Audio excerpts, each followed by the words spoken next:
नमस्कार, मैं हूं आपके संग नित्यम मंत्र यंत्र तंत्र वास्तु के विशेष कार्यक्रम के साथ। ऐसा मानते हैं कि माघ पूर्णिमा के दिन भगवान विष्णु स्वयं गंगा जल में निवास करते हैं। माघ पूर्णिमा पर 2-3 चीज कर लेने से जीवन में कभी भी किसी चीज की दिक्कत नहीं होती है। माघ पूर्णिमा बहुत ही शुभ फलदायक होता है, इसलिए इस दिन कुछ चीज आपको अवश्य कर लेना चाहिए। ये चीज छोटी छोटी चीजें हैं, माघ पूर्णिमा के दिन आपको निश्चित रूप से करना है। अगर आप चाहते हैं कि आपके जीवन में सब कुछ अच्छा चले तो माघ पूर्णिमा के दिन ये चीज आप जान लीजिए और पूर्णिमा के दिन आप अवश्य कर लीजिए। इस चीज को करने से आपको बहुत ज़्यादा पुण्य की प्राप्ति होगी और महावरदान भी आपको मिल सकता है। तो बने रहिए हमारे साथ, हम आपको बताएंगे माघ पूर्णिमा अत्यंत शुभ फल देता है। जान ले क्या करना है इस दिन, लेकिन इसके पहले अगर आप हमारे चैनल को सब्सक्राइब नहीं किए तो कृपया से सब्सक्राइब कर ले तथा बेल बटन को भी दबाएं ताकि नए वीडियो का नोटिफिकेशन आपको तुरंत मिल जाए। माघी पूर्णिमा हिंदू धर्म की सबसे पवित्र पूर्णिमा मानी जाती है और इस बार ये पूर्णिमा 16 फरवरी बुधवार को है। पुराणों में इस संबंध में बताया गया है कि माघी पूर्णिमा पर भगवान विष्णु गंगा जल में निवास करते हैं।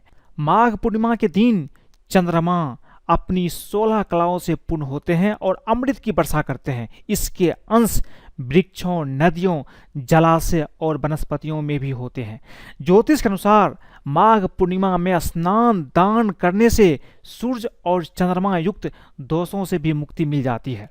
पुराणों में माघी पूर्णिमा के बारे में लिखा है कि इस दिन भगवान विष्णु स्वयं गंगा जल में विराजमान होते हैं, इसलिए इस दिन गंगा नदी में स्नान अवश्य करना चाहिए।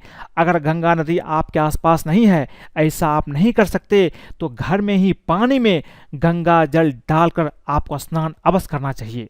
इसके अलावा गंगा जल का आचमन यानी हथेली में थोड़ा सा गंगा जल लेकर के पी लेने से भी पुण्य की प्राप्ति होती है। माघी पूर्णिमा पर भगवान विष्णु की पूजा और व्रत करने से भी अनेक फल की प्राप्ति होती है। इससे हर तरह के पाप भी खत्म हो जाते हैं। मानता है कि माघी पूर्णिमा पर देवता भी रूप बदल करके गंगा स्नान के लिए प्रयाग आते हैं, इसलिए इस तिथि का विशेष महत्व धर्म ग्रंथों में बताया गया है। कहते हैं कि माघ पूर्णिमा पर ब्रह्म मुहूर्त में नदी स्नान करने से हर रोग दूर हो जाते हैं। इस दिन तिल और कंबल का दान करने से नरक लोक से भी मुक्ति मिल जाती है। इसलिए अगर आपके आसपास कोई नदी है तो ब्रह्म मुहूर्त में आप नदी में स्नान अवश्य करें। अगर गंगा नदी है उसमें आप स्नान आपको अवश्य ही करना चाहिए। माघी पूर्णिमा की सुबह स्नान करने के बाद भगवान विष्णु की पूजा आपको अवश्य करना चाहिए। फिर पितरों को भी श्राद्ध कर ब्राह्मणों को भोजन, वस्त्र, तिल, कंबल, कपास, गुड़, घी, फल आदि का आपको दान करना चाहिए। इस दिन दान का बहुत ज़्यादा महत्व होता है। माघ पूर्णिमा पर जितना स्नान को महत्व दिया जाता है उतना ही महत्व दान को भी दिया जाता है। इस पूर्णिमा पर दान की गई वस्तुओं का फल कई गुना बढ़कर प्राप्त होता है। इतना ही नहीं, माघ पूर्णिमा पर दान का फल कभी भी समाप्त नहीं होता। माघ मास की पूर्णिमा पर कंबल, तिल, गुड़ का दान करना अत्यंत ही शुभ माना जाता है, इसलिए इस दिन आप कंबल, तिल और गुड़ का दान अवश्य करें। माघ मास भगवान विष्णु का महीना माना जाता है और भगवान विष्णु को तिल अत्यधिक प्रिय है। इसी कारण से तिल और गुड़ का दान माघ मास की पूर्णिमा में अत्यंत ही महत्वपूर्ण माना जाता है। इसलिए अगर आप कुछ दान करें न करें, तिल और गुड़ का दान आपको माघी पूर्णिमा के दिन अवश्य करना चाहिए।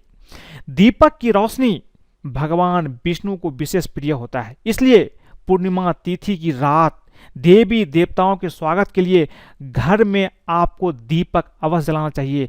घर के मुख्य द्वार पर दीपक जलाएं, घर के पूजा घर में दीपक जलाएं और जहां पानी का स्थान हो वहां भी आपको एक दीपक अवश्य जलाना चाहिए। पूर्णिमा तिथि की शाम तुलसी के पास दीपक आपको अवश्य ही लगाना चाहिए और तुलसी की परिक्रमा अवश्य करना चाहिए। पूर्णिमा तिथि की रात, खास करके माघी पूर्णिमा के दिन रात के समय में आपको लक्ष्मी पूजन अवश्य करना चाहिए। एक मंत्र, बहुत ही छोटा मंत्र है लेकिन बहुत ही शक्तिशाली मंत्र है, ओम श्रीम ओम श्रीम। इस मंत्र का यथाशक्ति माघी पूर्णिमा की रात एक दीपक जलाइए और दीपक जलाने के बाद आप किसी आसन पर बैठ करके स्फटिक की माला या आप अपने हाथों पर भी, हाथ की उंगली पर भी इस मंत्र का जाप कर सकते हैं। यथाशक्ति इसका जाप कीजिए, माता लक्ष्मी कृपा आपको निश्चित रूप से प्राप्त होती है। इस दिन ध्यान रखिए, भगवान विष्णु, माँ लक्ष्मी और तुलसी की परिक्रमा, तुलसी के पास आपको दीपक अवश्य लगाना चाहिए, इससे आपको अति पुण्य की प्राप्ति होती है। माघी पूर्णिमा के दिन आप ध्यान रखें, संयम पूर्वक आचरण कर व्रत रखें। दिन भर आप अगर कुछ नहीं खाए तो बहुत अच्छा बात है, लेकिन अगर आप बिना खाए नहीं रह सकते तो एक समय फलाहार कर सकते हैं। इस दिन ज़्यादा जोर से बोलना नहीं चाहिए, किसी पर क्रोध नहीं करना चाहिए, गृह कलेश से भी बचना चाहिए, गरीबों एवं ज़रूरतमंदों की सहायता करनी चाहिए। इस बात का विशेष ध्यान रखें कि आपके द्वारा या आपके मन, वचन या कर्म के माध्यम से किसी का अपमान न हो। इस प्रकार संयम पूर्वक व्रत करने से व्रती को पुण्य फल अवश्य प्राप्त होता है। मैं आपको फिर से बता दूं, अगर आपके जीवन में धन की कमी है, कोई समस्या है, तो माघी पूर्णिमा की रात में माता लक्ष्मी की पूजा आपको अवश्य करना चाहिए। एक मंत्र की जाप यथाशक्ति कीजिए, जितनी आपकी क्षमता है, जितना आप कर सकते हैं उतना मंत्र की जाप अवश्य कीजिए। जीवन में सफलता आपको निश्चित रूप से प्राप्त होगी। तो आज मैंने आपको बताई कि माघी पूर्णिमा के दिन आपको क्या अवश्य करना चाहिए।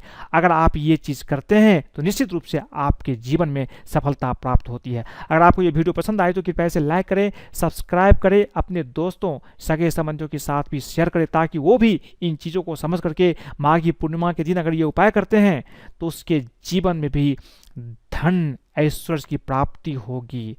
आप मुझे फेसबुक पर भी फॉलो कर सकते हैं। आज के लिए बस इतना ही, धन्यवाद।